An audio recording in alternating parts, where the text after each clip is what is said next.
Hey viewers, welcome back to Wes's Corner. Hope everybody's doing well this Sunday evening. Today we're going to discuss self-worth as an autistic person. If you or someone you know has been diagnosed with autism, chances are depression, anxiety, and even suicidal thoughts have gone along with that. The statistics, which I'm going to show here on the screen, are heartbreaking. More than 50% of autistic adults have suffered from depression. That's more than half. 79% of autistic people suffer from some sort of mental health disorder, and that often goes unchecked due to a poor support system. And in addition to that, autistic people are 9 times more likely to consider dying by suicide than the general population. Why are these numbers so fucking high? I want to get into that first. Historically, we autistic people have not had a great support system. We've been denied opportunities. We're treated as less important than our neurotypical counterparts, and thanks to organizations such as Autism Speaks, as well as others that consider autism to be a disease, we have a very heavy stigma that weighs on us. And let's not even factor in the vaccine autism debate. Because of all these things and more, the odds have essentially been stacked against us. Some of us do go on to do great things despite our diagnosis, but most of us are denied proper care, support, and friendships and relationships. We get bullied, we get called the R word, we get called stupid, we're put in special needs classes. Many of us in adulthood find ourselves in abusive relationships. The statistics for abusive relationships among all populations are already high, so for autistic people, I can only imagine how much higher those numbers are with that demographic.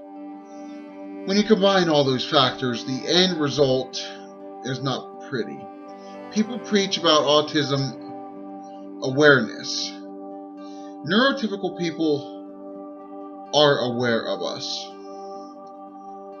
What we are looking for is autism acceptance. So how, as autistic people, do we fix this? Well, we learn our own self-worth, and that is the subject of today's video.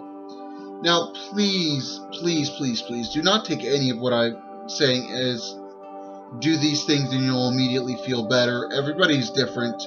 These things may not work for you, and some may have a higher level of difficulty than others with these things I'm going to talk about.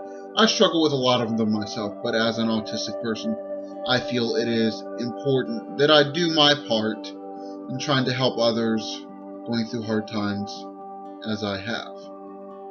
And honestly, you don't have to be autistic or have ADHD to have what I'm about to say apply to you.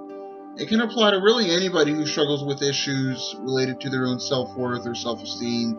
While I will generally refer to autistic experiences, you can substitute that for whatever you're experiencing. So where do we start? Well, support groups are a great place to start. Internet groups, Facebook, Reddit, TikTok, and YouTube all have a large population of autistic users. Associating with these people who've experienced the same things that you have is a good way to gain support, and they can better understand your struggles and you can better understand their struggles. Be an activist. Start out in your local community. Try to find others who are autistic and start a local support group. Some of my best friends are autistic. I've noticed autistic people seem to have this radar for some reason, causing us to be subconsciously drawn toward each other. Discuss what you've experienced in life and what you've learned from that with each other. Perhaps you'll learn a few things. Perhaps your autistic colleagues, acquaintances will learn a few things as well. And it can't be harmful at the very least. It's going to do you some good to associate with others who have experienced those same kind of things that you have. Don't stress yourself trying to make a relationship work. It's good to be in a good relationship, but it's also okay to be alone. Being in a relationship as an autistic person can be a lot of work. They're a lot of work to begin with, let me tell you. We tend to be stubborn and hard to compromise with, but we're also a lot of times very giving and we can be very empathic, which can exhaust us. Other autistic people sometimes can have a lack of empathy, making their sometimes neurotypical partner think that the autistic partner doesn't care as much as they should, which isn't necessarily true, but it can seem that way at times. Learn to be comfortable with the possibility of being alone and make peace with that. It might not be such a bad thing, in all honesty. We tend to be very particular in our wants and needs, and our partner may not always be able to fulfill our needs. And that's okay. It might sound selfish, but sometimes a little bit of selfishness is needed. We do not need to give all of ourselves to another person unless that person is our child or an ailing family member. In those cases, it's a little bit more acceptable, but we don't need to do that with our significant other all the time. Find your peace. It's important to be able to make a living and pay bills, as a lot of autistic people are self-sufficient, working, driving, living on their own. We do need to be able to do these things, have these skills, but with such high comorbidity for depression and anxiety, we need peace as we do them. Some of us thrive on routine while others hate to be under the thumb of someone else. Figure out what works for you. If the traditional 9-to-5 job structure isn't your thing, carve out a niche to where you can do what you like while also getting paid to do it. Keep stressors at a minimum.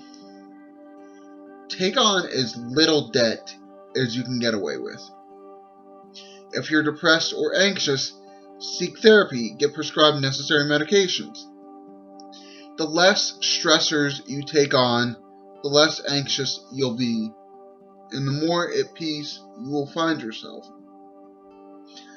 But at the same time, as difficult as it may sound, don't run from your problems.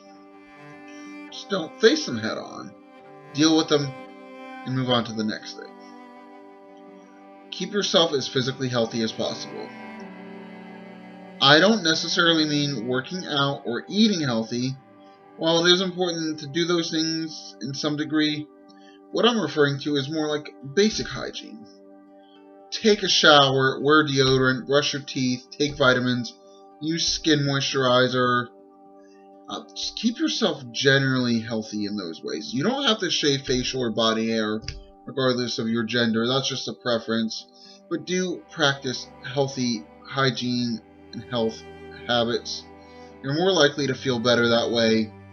Be wary of your vices and addictions. Not only are they expensive, some of them can be pretty detrimental to your physical and mental health. I smoke cigarettes and I'm trying to quit. But that's what I mean. Like, it's not good for my health. It's definitely had its effects on me and I'm trying to quit. So, yeah, none of us are perfect, but we try. Above all, respect yourself. You are the only you, and once you're gone, you cannot be replaced. It's hard, especially with the isolation caused by the pandemic and other controllable and uncontrollable factors, to have a good sense of self-worth and high self-esteem these days, especially if you are autistic and or do suffer from mental health disorders. But it is possible to work on yourself. That's all I have for today. Join me next time as I discuss the correlation between isolation and depression. If you enjoyed today's video, please like, comment, and subscribe, and click the notification bell to be notified of future videos. Once again, thanks for visiting Wes's Corner, and have a great day. Goodbye.